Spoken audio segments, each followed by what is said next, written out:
रामायण में कई ऐसे रोचक किस्से मिलते हैं जो हैरान कर देने वाले हैं। इन्हीं में से एक किस्सा है माता सीता और एक तोते का। मान्यता है कि वनवास के दौरान माता सीता और श्री राम के वियोग का कारण एक तोते का श्राप था जो उसने माता सीता को दिया था। रामायण की रचना कई अलग अलग भाषाओं में हुई है।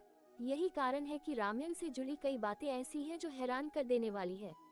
एक भिन्न रामायण में ऐसा उल्लेख मिलता है कि माता सीता और श्री राम के वियोग के पीछे एक तोते द्वारा माता सीता को बचपन में मिला श्राप था। पौराणिक कथा के अनुसार एक बार माता सीता अपनी बहनों के साथ खेल रही थी। खेलते खेलते वह बगीचे में मौजूद एक पेड़ के पास पहुंची। वहां एक तोता तोती का जोड़ा बैठा था। वह जोड़ा श्री राम और माता सीता के बारे में बात कर रहा था। अपना नाम सुन माता सीता चौंक उठी। आज भी माता सीता का भयंकर श्राप भोग रहे हैं ये प्राणी। उन्होंने तोते से पूछा कि उन्हें उनका नाम कैसे पता है। तब तोते ने उन्हें बताया कि वो और उसकी पत्नी महर्षि वाल्मीकि के आश्रम में रहते हैं। वहीं उन्होंने माता सीता और श्री राम के क्यों थे तीन ही भाई की संपूर्ण कथा सुनी है और तोता तोती की जोड़ी को वह कथा पूरी तरह से अब याद भी हो चुकी है। जब माता सीता ने अपना नाम बताते हुए तोता तोती की जोड़ी से अपना भविष्य जानना चाहा तब उन्होंने माता सीता को बताने से मना कर दिया। इस पर माता सीता ने तोता तोती की जोड़ी को पादना चाहा, लेकिन तोता उड़ निकला और तोती माता सीता के हाथों में आ गई। तब तोते ने समय चक्र से बंधे होने की अपनी मजबूरी को माता सीता के दो भाई को बताया और तोती को छोड़ने का आग्रह किया। बाल्य अवस्था में होने के कारण माता सीता ने तोती को अपने पास रखने की इच्छा जताई और तोती को छोड़ने से मना कर दिया। तब तोती ने श्राप दिया कि जिस प्रकार आपने मुझे मेरे पति से दूर किया है उस प्रकार आप अपने पति से दूर हो जाएंगी। साथ ही जिस प्रकार मुझे गर्भावस्था में अपने पति का वियोग सहना पड़ रहा था उसी प्रकार आप भी गर्भावस्था में अपने पति द्वारा त्याग दी जाएंगी। इसके बाद तोते तोती ने अपने प्राण त्याग दिए। माना जाता है कि अगले जन्म में वही तोता धोबी बना था। ये वही धोबी था जिसने माता सीता के चरित्र पर उंगली उठाई थी और श्री राम को राजधर्म के कारण माता सीता को त्यागना पड़ा था। तो इस कारण से तोते ने दिया था माता सीता को श्राप। श्री राम को सहना पड़ा माता सीता का वियोग। एक बार नारद मुनि को अपने ब्रह्मचर्य पर अहंकार हो गया। इस अहंकार को उन्होंने भगवान शिव के समक्ष प्रकट किया। उन्होंने महादेव के समक्ष ये कहा कि मेरा ब्रह्मचर्य इतना अटूट है कि इसे स्वयं कामदेव भी नहीं तोड़ पाए। इस पर भगवान शिव ने उनकी प्रशंसा की, परंतु उन्हें इस बात को लेकर भी चेताया कि इस बात को आप अभिमान में आकर भगवान विष्णु जी के सामने न कहें। परंतु देवर्षि नारद नहीं माने और वे भगवान विष्णु जी के सामने अपनी इस बात गुणगान करने लगे।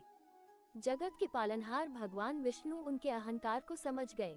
उन्होंने उनके इस अहंकार को तोड़ने की रचना एक माया के रूप में रच डाली। दरअसल विष्णु जी से भेंट करने के पश्चात जब वह वापस जा रहे थे तो उन्हें रास्ते में एक सुंदर महल दिखा। उस महल में विश्वमोहिनी नाम की राजकुमारी के स्वयंवर की तैयारी चल रही थी। जब नारद मुनि ने राजकुमारी के रूप को देखा तो वह उस रामायण में भगवान श्री राम की केवल कथा ही नहीं है, बल्कि उसमें एक आदर्श जीवन का सार है, एक मर्यादित जीवन जीने की सीख है। उसमें अधिकार की बजाय कर्तव्यों पर जोर दिया गया है। रामायण में हम जानते हैं कि भगवान श्री राम को माता सीता का वियोग सहना पड़ा था, लेकिन यह वियोग उन्हें एक श्राप के कारण सहना पड़ा था। वह श्राप किसी और ने नहीं बल्कि देव ऋषि नारद मुनि ने दिया था। इससे संबंधित एक रोचक कथा है जो इस प्रकार है। एक बार नारद मुनि को अपने ब्रह्मचर्य पर अहंकार हो गया।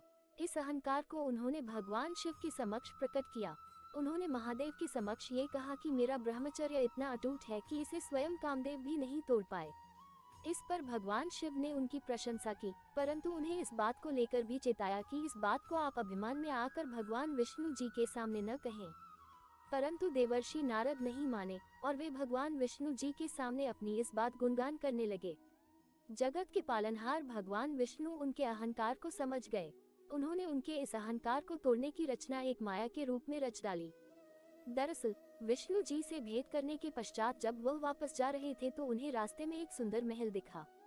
उस महल में विश्वमोहिनी नाम की राजकुमारी के स्वयंवर की तैयारी चल रही थी। जब नारद मुनि ने राजकुमारी के रूप को देखा तो वह उस पर मोहित हो गए। वे इस स्वयंवर में हिस्सा लेने के लिए एक अच्छा और सुंदर रूप चाहते थे।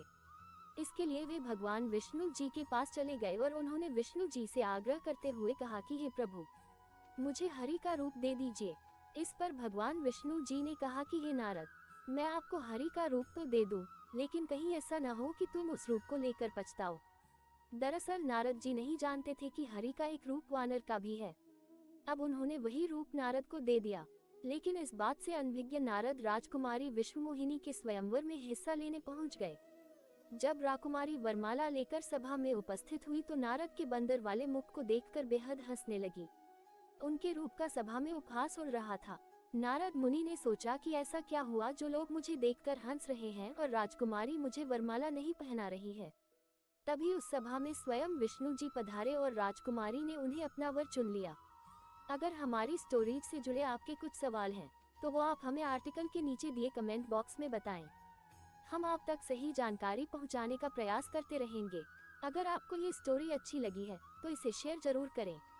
ऐसी ही अन्य स्टोरी पढ़ने के लिए जुड़ी रहिए हर जिंदगी से। चैनल को लाइक और सब्सक्राइब करें। धन्यवाद।